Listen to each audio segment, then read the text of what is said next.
Kami ke sana untuk menjalankan proker KKN kami. Tapi desa yang kami pilih ternyata bukan desa biasa.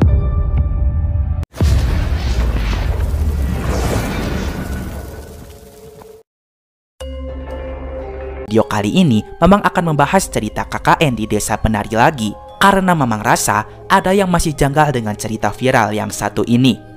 Mamang rasa semua kejadian mengenaskan di Desa Penari itu tidak sepenuhnya salah Ayu dan juga Bima, tetapi Badarauhi memiliki andil yang cukup besar atas semua kejadian ini. Luweh apik, awakmu gak usah melope.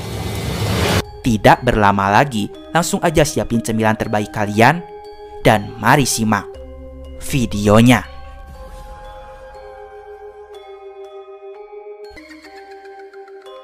Badarauhi merupakan salah satu jin yang menjadi tokoh sentral di dalam cerita KKN di Desa Penari. Dia memiliki bentuk asli manusia dengan setengah badan ular. Dan dalam film horor ini, kemunculannya kerap dihubungkan dengan hewan melata perlambang iblis tersebut. Jin berwajah cantik itu sendiri merupakan penari yang kerap menghibur makhluk-makhluk astral di hutan atau alas terlarang tersebut. Usut punya usut, ternyata Desa Penari atau desa yang menjadi tempat KKN mereka berenam telah dikuasai oleh bangsa lelembut yang dipimpin oleh Badarauhi. Dahulu para warga yang tinggal di sana harus menubalkan anak gadis mereka untuk dijadikan dauh alias budak penari Badarauhi. Maka dari itu, ketika para peserta KKN tiba di sana, mereka heran karena penduduknya orang tua semua, tidak ada anak mudanya. Ya, karena para anak muda di sana sudah kabur dari desa tersebut karena tidak mau dijadikan tumbal. Yang terjadi selanjutnya benar-benar di luar dugaan kami.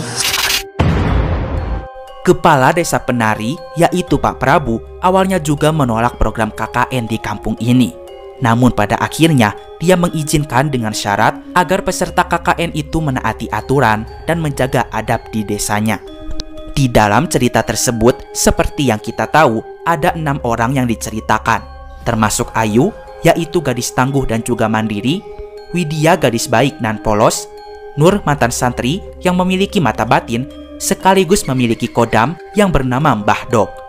Wahyu dan Anton cuma tokoh figuran tak penting, dan Bima mantan santri teman dekatnya Nur dan diam-diam menaruh hati kepada Widya.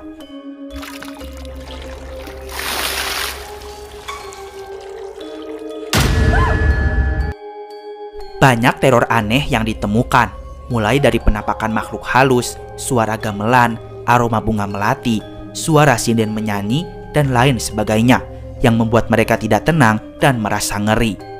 Teror pun memuncak ketika Widya melihat Bima berada di kubangan yang penuh dengan ular bersisik hijau. Lalu dia terciduk masuk ke alam gaib, di mana dia menyaksikan sendiri Ayu dipaksa menari erotis untuk menghibur para memedi penunggu hutan yang berwajah buruk rupa. Di akhir cerita, Ayu dan Bima pun menjadi tumbal. Keadaan mereka berdua sangat mengenaskan. Awalnya Mbah Buyut menyarankan agar jasad mereka berdua tetap berada di Desa Penari, karena mungkin saja sukma mereka bisa masuk kembali. Namun keluarga mereka berdua tidak mau dan tetap memaksa membawa mereka kembali ke rumahnya masing-masing. Dulu nenek moyang kami percaya dengan menumbalkan anak-anak perempuan, desa kami dijauhkan dari kemalangan. Temanmu sedang terjerat, dia nggak bakal bisa lepas.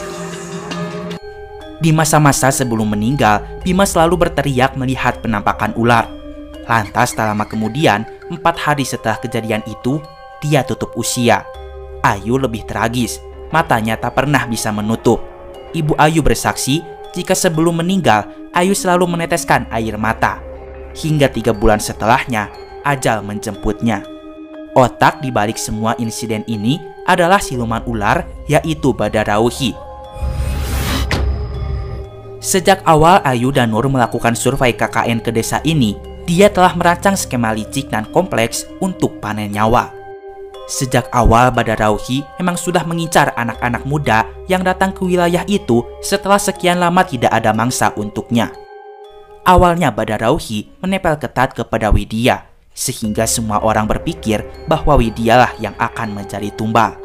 Namun ternyata ia diam-diam membuat perjanjian dengan Bima yang mencintai Widya, bahwa dengan mahkota Kawaturih miliknya, jika diberikan kepada Widya, maka Widya akan selamat dan akan jatuh cinta kepada Bima. Di sisi lain, ada Ayu yang mencintai Bima. Terjadilah cinta segitiga di antara mereka. Badarauhi pun membujuk Ayu. Dengan bermodalkan selendang sakti miliknya, dia bisa memikat hati Bima. Seperti yang kita tahu, Ayu pun mengajak Bima ke Tapak Tilas. Lalu mereka pun melakukan hal tidak senonoh di sana. Nah, perbuatan Ayu dan Bima itulah kemudian dijadikan dalih bagi Badarauhi untuk menuntut Tumbal dengan tuduhan bahwa kedua mahasiswa itu telah melanggar larangan dan menodai tempat suci. Padahal, sejak awal Badarauhi punya peranan yang cukup vital. Nur adalah penghalang utama rencana Badarauhi. Dia hampir saja menggagalkan semua rencananya. Jika Nur tetap ikut campur dalam masalah ini, Badarauhi pun mengancam tidak akan segan-segan untuk menyakitinya. Luwih apik. Awakmu gak usah melo-melo. Tapi ingat, Nur punya kodam dari leluhurnya. Bahdok selalu menjaga Nur. Bahdok ternyata sanggup membabat lebih dari setengah demit penunggu hutan tersebut.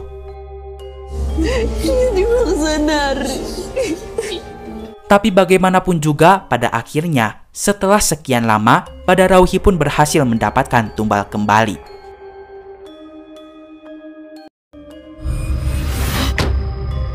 Nah, itu dia Lur, opini Mamang tentang film ini. Menurut Mamang, dari awal Badarauhi lah yang sudah ingin mengincar mereka berenam. Sebenarnya, mereka ingin fokus menjalankan proker KKN-nya.